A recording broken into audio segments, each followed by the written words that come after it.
So I was approached by the two producers of the film, Olivia and Cecilia, when I was finishing my documentary halfway, and they basically said, "Have I ever thought about writing anything?" And I hadn't. I didn't. It wasn't even in my ether, and they really believed that I could write something. So I was like, okay, I'm gonna Google how to write a film, and I started Googling these, and I just found kind of old Hollywood guys talking about filmmaking in a very head way, which is completely not me. I'm a feeler.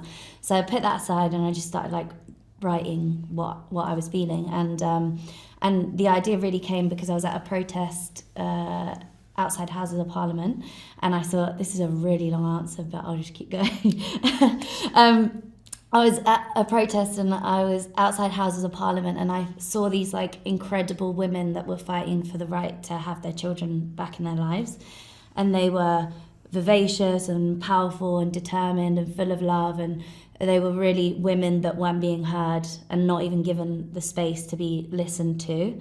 And so from that I was just I have to listen to them, and that really was the seed of the story. I didn't know that. You didn't know that? No. Well, there That's you really go. beautiful. Thanks, Pose. Yeah, how did I come to it? Well, the wonderful Lucy Pardey, the casting director, got in contact with me to audition for Lollipop and sent me the script. And when I first read it, I felt like you knew me and I knew you. Yeah. That's what it felt like. I didn't know the writer at the time, but it just felt like it was the thing I've been waiting for, and I ended up reading it about 7 times and just completely falling in love with the character. And that's been the casting process was about 6 months, so it felt like along the casting process we also created the character before we even started shooting. So, and Lucy Pardey, she saw me in a short film called Sweatbox, which was on YouTube. And I did that with Clean Break Theatre Company, which tells stories of women in the criminal justice system. So I was playing a pregnant woman who was on her way to prison. So in terms of the subject matter, it was something that was already really important to me, and I'd already done quite a lot of research around, which is why I felt like it was the thing I've been waiting for. During the lockdown, I decided to do some more research actually around pregnancy in prison and mother and baby units, because it was just something I wanted to know more about after doing work with Clean Break. So yeah, when Lollipop came through, it felt very perfect. The stars aligned. The stars aligned. Yeah. Well, I mean, it was such a cool casting process that I hadn't experienced before, because everything was in person. It was with Daisy May the whole time and with Lucy Pardey, and it was half scripted from the film, and then half of it was improvised, each version of the auditions.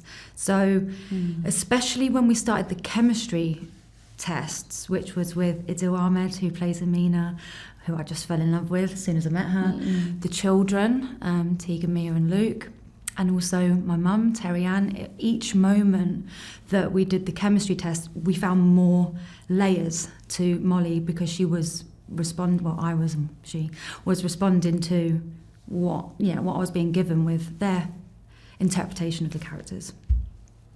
Yeah, and I basically wrote Molly, and then Posy walked in and I was like, oh my gosh, she's actually real. She's what I've written down is who's just walked in the door. And it was this bizarre experience, because also people swap our names around, and I've written all the time, and I wrote quite a lot of myself into the character of Molly, and then I saw Pose walk through the door and I was like, we're the same.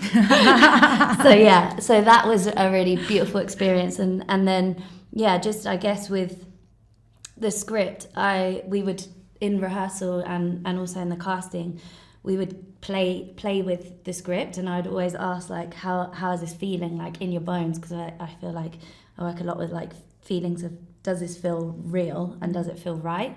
And then if it didn't feel right, I'd be like, right, chuck the script away then, let's rework it.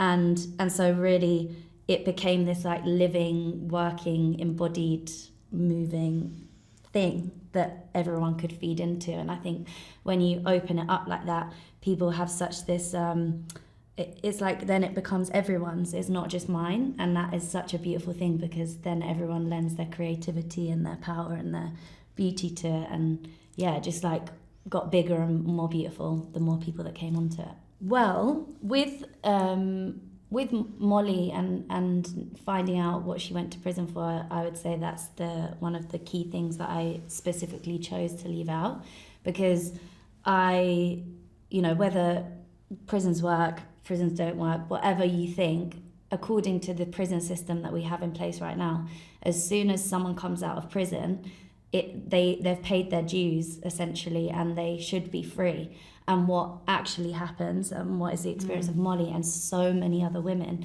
is that they're imprisoned as soon as they step through the gates and out into the real world.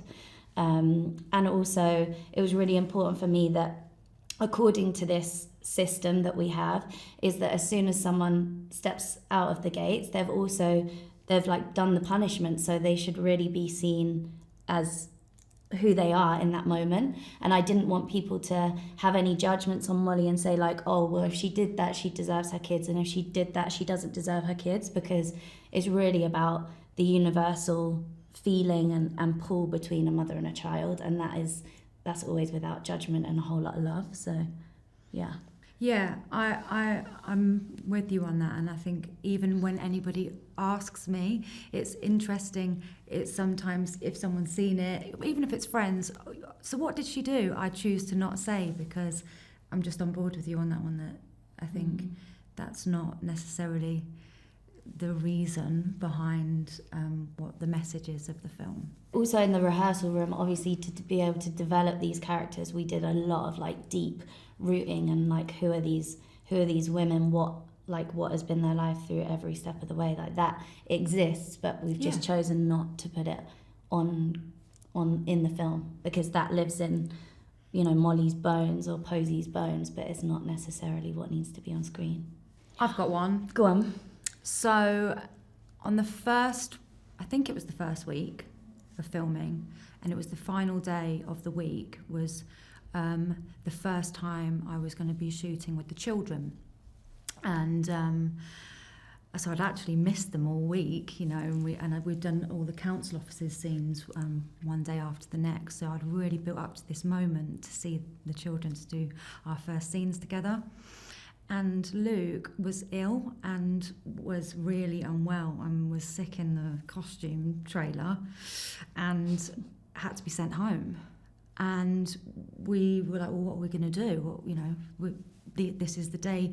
I think it was the only time we could use that specific location to do this scene.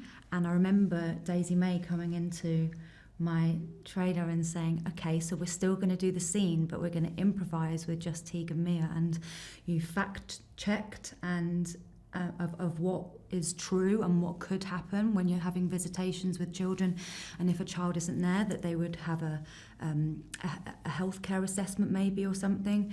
And so to have that really beautiful and painful moment with just myself and Teague and Mia on that day, which wasn't expected on the day, I think a really special moment just between the two of us came. And then the scene after that as well, that for me was a really big unexpected gift that, I won't lie, at first felt a little bit worrying. So yeah, I'd say that was a nice surprise. Yeah, I think with filmmaking, you kind of have to like surrender. It's a bit like life. You think you're in control, but you have no control. And you can try and plan everything, but on the day, like, things change all the time. And we basically got in ready for this scene, and we're all prepped, and then I got like the producers came, they're like, and I get called into this like secret meeting, and it was like, Luke's been ill, like we have to shoot the scene. What are we going to do? And there was questions about, the story, and because that is not what the script that I've been living with for like 5 years has ever had. But on this day, we just had to shoot it. So I spoke to Amelia Rose, who is a woman that's had lived experience of having her children removed, and is a very beautiful friend to me and an advisor on kind of the system and within this film. And I chatted to her and I was like, okay, so what, like, how likely would it be that a kid just didn't show up if you're expecting them for visitation? So as Posy said, like, it could be kids suddenly last minute are told that they need to go for a health assessment by the social services, and suddenly there's this rupture. And I had to kind of write the structure or the bare bones of it that morning, like within 20 minutes or something, and then take it to Pose. And it was like, Tegan Mia's never acted before, she's incredible. And it was her first moment on set, and all the things that she'd learned were just out the window, and it was just about, okay, we're going to improvise here using this structure. And it was like, it makes me feel emotional every time I talk about it, because it was something so profound, like this moment that just like existed that you could never plan, and it actually made the film stronger. And because then there's a special moment between Posy and Luke later, which also wasn't planned, but it was as a result of the knock-on effect of this scene, you know, having to change. And that's why, you know, making a film with the universe is the best thing, because like you can just surrender to it and be present. And as long as you don't, like, when things happen, lose your head or try and control or be too attached to what you think it is, and you literally are just present to what is possible now, that's where the real magic happens. And there was proper magic took place. There was, and I think especially because that was on the first week, and having something like that happen after maybe something not going to plan, it really gave me the trust in, if there was anything else, which there was, but you only asked for one, that come up, you know, to go, okay, cool, let's go. What beautiful thing is going to happen? What lesson and blessing is going to happen? You know? Yeah. There's so much that you can't control, and you just literally, you just have to go, okay, here we are today. So yeah, it was beautiful, because I think the other thing is like that there was so much safety and connection and deep trust in each other between like me and the cast and me and the crew and the cast and crew, and that whatever was happening, you know, that were out of our control, like, you know, like location shifting or things happening, it was just like, okay, let's come back to this 0 point, which is like, we trust each other, and whatever's going to happen, we can do it, because we were driven by the purpose of just how important and amazing this story really is. I mean, I've cried all day. It just feels so emotional, and I couldn't have dreamed of a better home for Lollipop to premiere at, because I'm not wiping a tear away now, but I've done a lot of that this morning. It just feels that this year and this reinvigoration and this passion of like what Edinburgh Film Festival can be, and this, you know, courage to like do something new is really the essence of what Lollipop is all about. This like courage and and driven by like love and passion, and so to be here is just the dream home, and I'm so excited for tonight. Yeah, it's the absolute dream. I've been experiencing a lot of full circle moments, especially with the Lollipop journey, and this Edinburgh is also one of them as well.